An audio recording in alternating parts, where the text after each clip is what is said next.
welcome back. I am the Gerbil, also known as Mr. Sutton, and I am a design teacher, and right now I'm going to share with you a couple quick tips and tricks in Photoshop. I am running Creative Cloud version 2022-ish.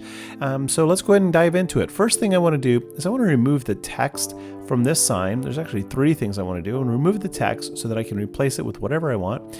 Secondly, I want to remove the piece of the car over here, and then I want to crop this picture to make it more widescreen and get rid of this useless space below. So let's start with cropping. C on the keyboard is the tool you're going to want to choose. It will put a white frame with bounding boxes on the four corners and each of the centers of the sides. Now to crop it, I'm just going to click on one of those bounding box edges and I'm going to drag it up, and I'm going to try to apply the rule of thirds to kind of center the body within that middle section right there. It's not going to be perfect, but that's pretty good. It's a bit more widescreen now. I'm going to commit that by pressing the check up here in the control bar, or just by pushing Return Enter on Mac PC on your keyboard. Next up, I want to get rid of the text. To do that, I'm going to use a very simple tool called the Spot Healing tool. This one is great for removing like a pimple you may have, or some kind of a scar or a blemish, as well as removing unwanted smaller objects from a picture, like text on a relatively simple background.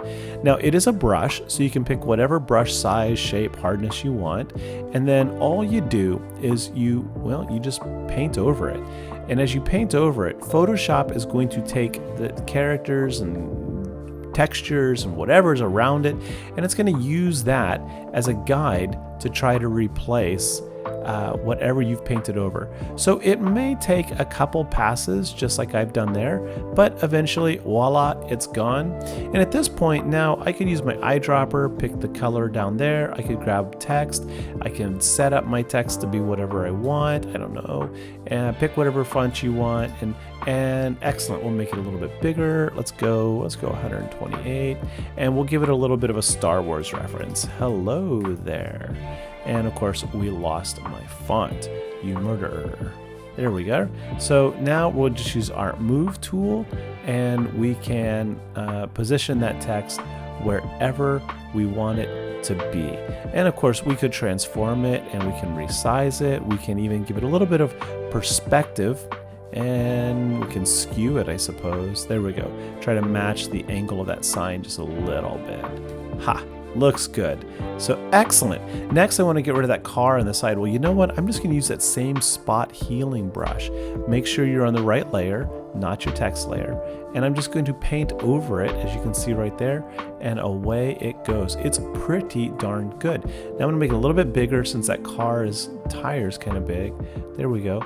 And even when you encounter things that are a bit more complex, like the brick layer down there and a bit of the gravel road thing, Photoshop does a pretty good job of it. So voila, now I have a much more appropriate shaped image for your phone, computer screen, whatever, and it's a little bit cleaner. Now let's look at something that is a little bit less common, but maybe you have like a story, a book, a poster, a newspaper, magazine, whatever, and you want to edit it in some capacity. Same idea is going to apply here. I'm just going to get my Spot Healing brush, and I'm just going to paint over like the text I want to remove. Maybe I want to animate this and have the text flow across the screen or something, and that worked excellent. What about over here though? Now this is going to be interesting. Watch what happens. We have a solid white background, and as I just kind of paint over all of this text, something weird's going to happen, and poof. Notice how what it did is it actually tried to copy and create a fill based on everything that was around it. And that totally doesn't work in this context, right? Sometimes you have to kind of step back from the problem and look at it and think, what would be the easiest solution? Well, considering the background is just solid white, maybe it's easier just to paint it out with, solid white. Sometimes the easiest and the oldest solutions are indeed the best.